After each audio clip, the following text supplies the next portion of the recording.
Alright, y'all. Let's make the rest of this video, hopefully. Also, I am at my in-laws' house.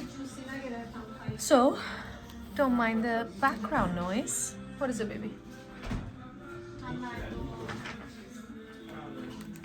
Okay, so, okay, here we go. Now we're going to talk about growth factor. So this is important, you guys. This is a really important concept. I want to make sure you guys get it.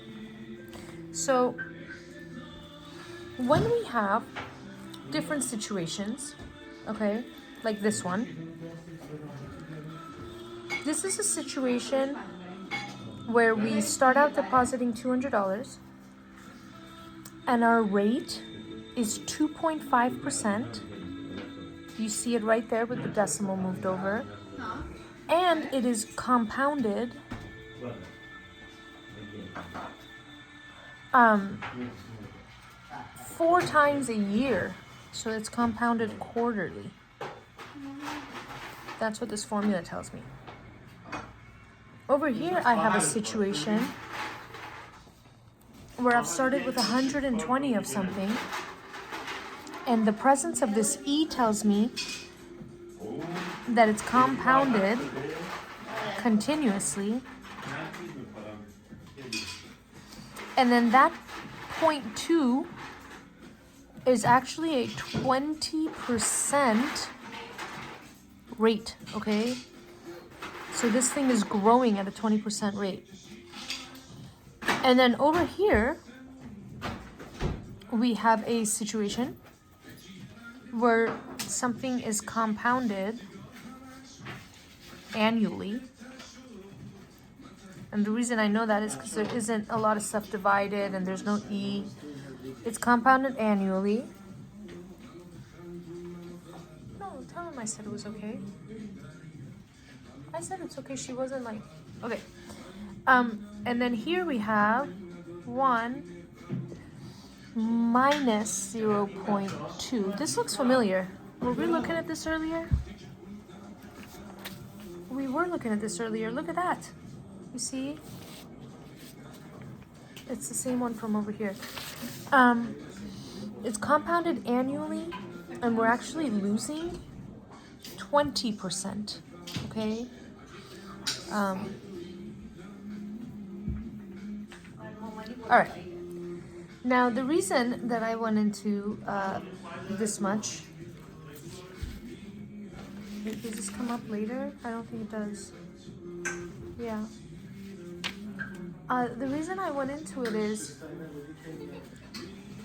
if these were not so far away, if this was a 2.5 and that was a 2, and then this one was like, I don't know, maybe a 2.3%, and we were, let's pretend they were accounts, and we were trying to figure out which account is better, okay?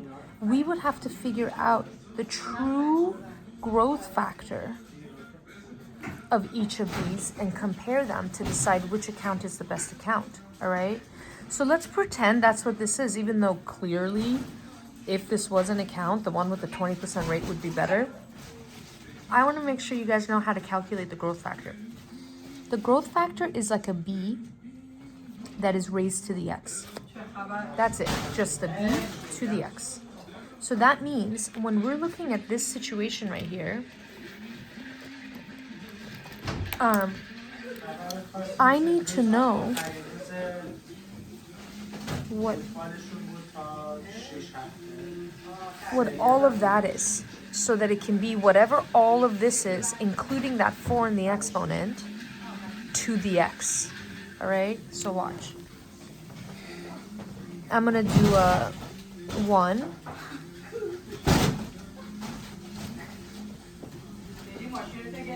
plus 0.025 divided by 4, okay? And I'll press enter to see what that equals. And then I'm also gonna raise it to the 4th power. And press enter. And then I get this right here. This is the growth factor, 1.025. This one's is 1.025. Okay, now let's look at this one. In order to tell what this one's growth factor is, I need b to the x only.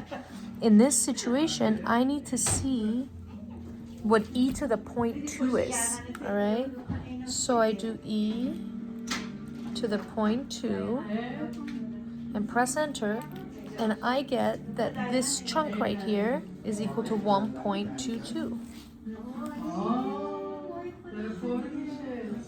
Okay, so this is like blah blah blah to the x. This one is 1.22 to the x, and then over here, this one's clear. It's already 0.8 to the x. So now I could compare and decide which account is the best, and it would be the one with the highest b value. This one, obviously, 20%, we knew it, okay? But yeah, with the continuous growth rate, this 20% is truly a 22%. So that's why it's important to calculate that, especially when they're close in value. It's important to do that. Oh man, I am wondering if it was a good idea to make this video here. It's madness. All right, here we go. The function r of x equals blah blah blah represents the temperature. Ooh, do they love these temperature questions? Love it. You guys, if you remember from when we did these, we need to know the a's and the k's and all of that kind of good stuff. This is our a value. This is our k value. Okay? So the temperature is of the ramen served at 210. That's because a plus k is 210. So 130 plus 80 is 210. Okay? And then the room is 80 degrees. All right? And that's what this 80 is right there. Now they ask, will the temperature ever reach 72? No, it will not. And we can explain this in two ways. One, we can explain it practically, that if the room is 80 degrees, the ramen is never going to get colder to 72, okay? So you can explain that. Or you can also explain it in terms of how we know that K is an asymptote, which means the temperature will drop and approach that asymptote without ever crossing it. And that asymptote's at 80. So if we're never going to cross it, we'll never get below. Man, I really should have gone to a different room. I don't know. All right. There's just no other room. That would have been better. Okay. Will the temperature, so that's it. So no, and I explained in words. Now let's fill in the blanks to write a function that represents ramen served at 200 in the same room. All right, if we're in the same room, I assume nobody messed with the thermostat and it's still 80 degrees in there. Okay, so if the ramen is served at 200, then I need this to be 120, because that right there needs to be my a plus k. Needs to be 200.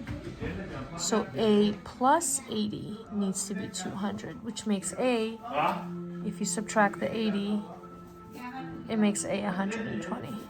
Okay? All right, let's keep it going. All right, we have ourselves some logs, and we're gonna plot them where they go approximately. All right, now we know a log says, we know that a log base b of x says b to what power is x. So in this case, 2 to what power is 16? And that's 4. All right, 2 to the 4th power is 16. Right there. I'm going to label this guy A. So I'm going to label this point A. All right. Over here, 5 to what power is 1 over 25? Well, 5 to the 2nd power is 25. And if I want it flipped upside down, I just need to make it a -2. All right?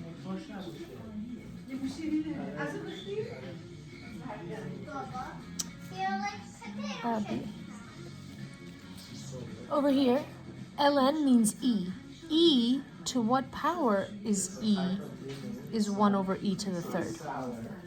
Well, e to the third is e to the third, and if I want it flipped upside down, then I need it to be negative. All right?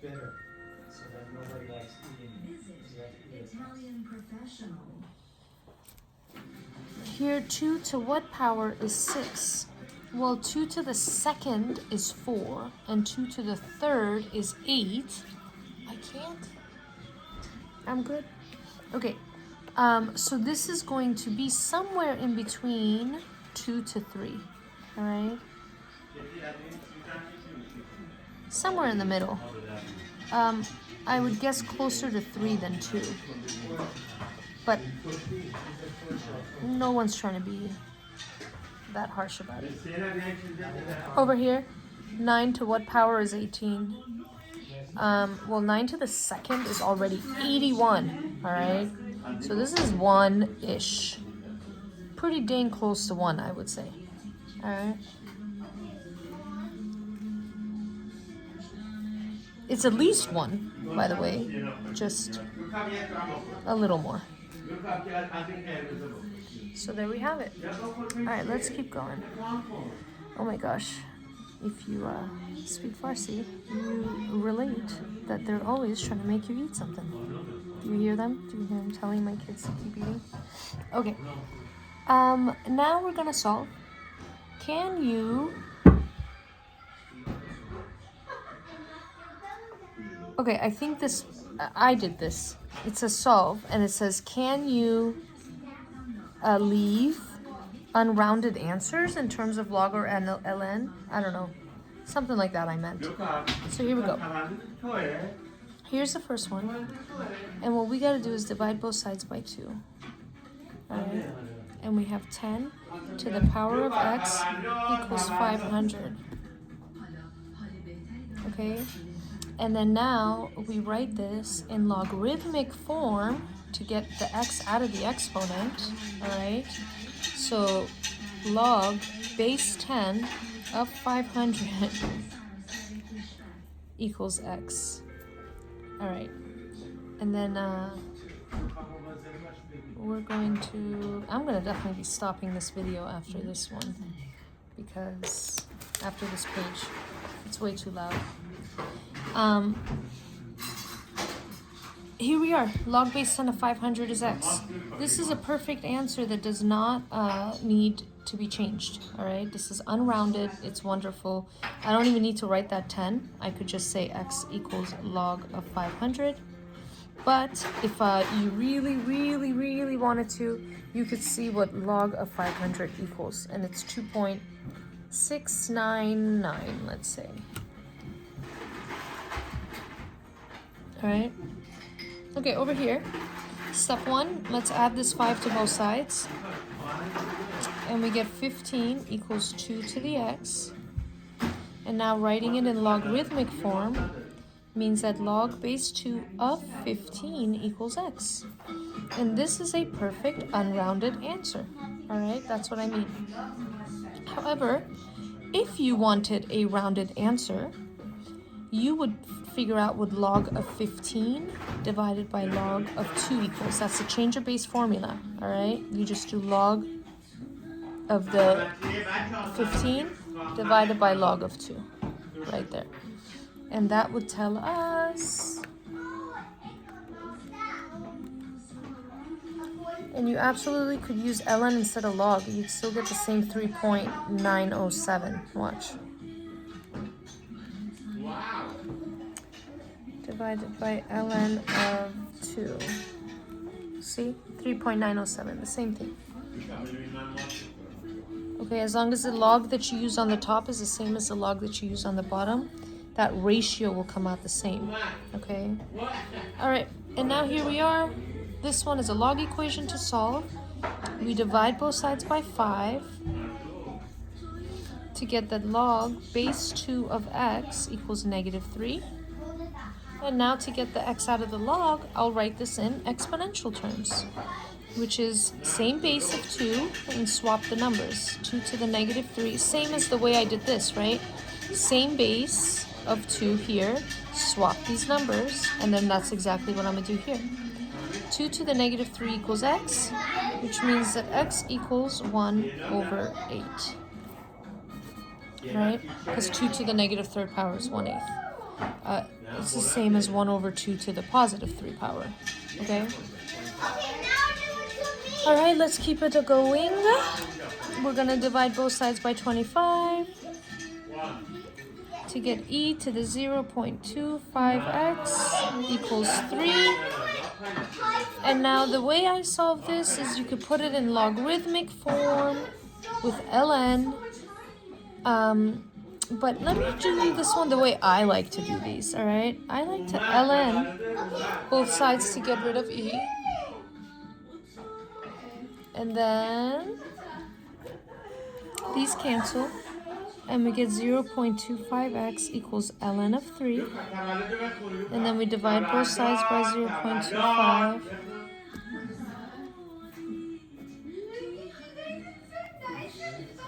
So now x equals, I'll be done soon, ln of 3 divided by 0.25. There we go, 4.394. Approximately. Okay, you guys, I'm sorry. Every time it gets loud here, I like completely lose my mind. That's the decimal approximation. This right here, okay, would be the whole, like, leave it in terms of logs, don't rounded answer. It's just that dividing by 0.25 is the same as multiplying by 4. So I think if it was me and I was doing this, I would leave it as 4 ln of 3. Not ln of 3 divided by 0.25. That looks awkward. However, if you leave it this way, I wouldn't take points off. I just want you to see the simplification.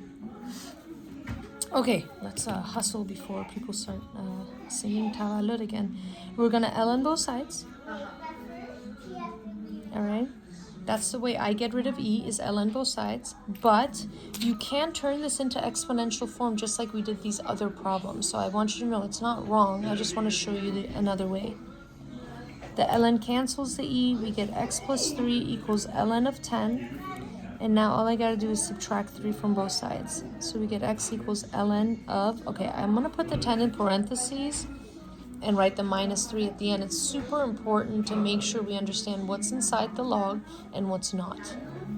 This is the final answer, but you're welcome to get a decimal approximation from your calculator. I'm not going to. And over here, ln has a base of e, so to turn this into exponential form, we go e to the 2nd power equals x. And that's it. Look, x is solved for. It's already isolated. E squared is a perfect number. Nothing is wrong with it. All right, we could leave it just like that. And then right here they're saying the equation log base x of -100 equals 2 cannot be solved. Use your understanding of logs to explain why. Well, here's my understanding of logs. That this is the same as x to the 2nd power equals -100.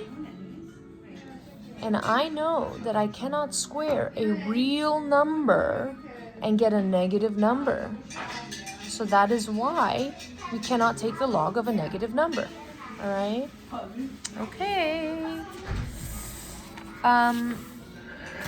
That's it. But I am going to stop here, you guys, because it is so loud. And I hope I get a chance to make you the rest of this video, but as you could tell, I'm at a birthday at my in-laws' house, so I don't know when I'll leave, and I hope I get a chance. Okay, bye!